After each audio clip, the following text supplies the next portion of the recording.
कहानी का नाम टूटकर भी खड़ा। सबसे बड़ा डर। रमेश एक साधारण आदमी था। एक फैक्ट्री में काम करता था।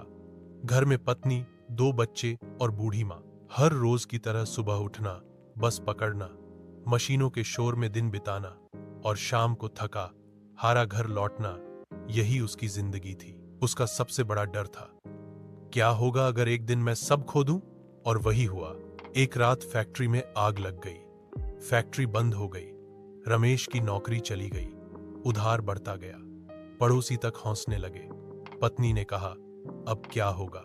इतने साल की मेहनत सब बर्बाद। रमेश बस चुप रहकर आंगन के कोने में बैठा आकाश देखता रहा। उसकी आंखों से आंसू बह निकले। एक छोटी सी शुरुआत। एक दिन उसकी मां ने कहा, बेटा, तेरा हाथ और तेरी हिम्मत अभी तेरे साथ है। जब तक ये दोनों हैं, हार मत मान। रमेश ने पास के बाजार में एक ठेला खरीदा। घर के आंगन में बची खुची सब्जियां धोकर सजाईं और अगले दिन मंडी के बाहर खड़ा हो गया।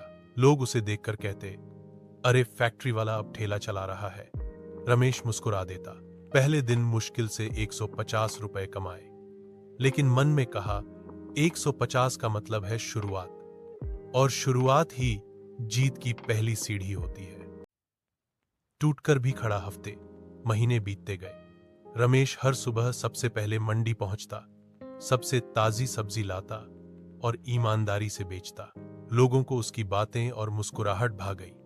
धीरे धीरे उसने 2 ठेले, फिर एक छोटी सी दुकान खोल ली।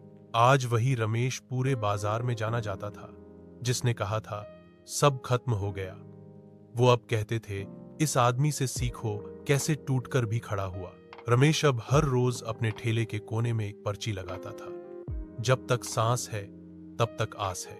सीख, हालात चाहे जितने बुरे हों, जब तक इंसान के अंदर हिम्मत जिंदा है, तब तक कुछ भी खत्म नहीं होता।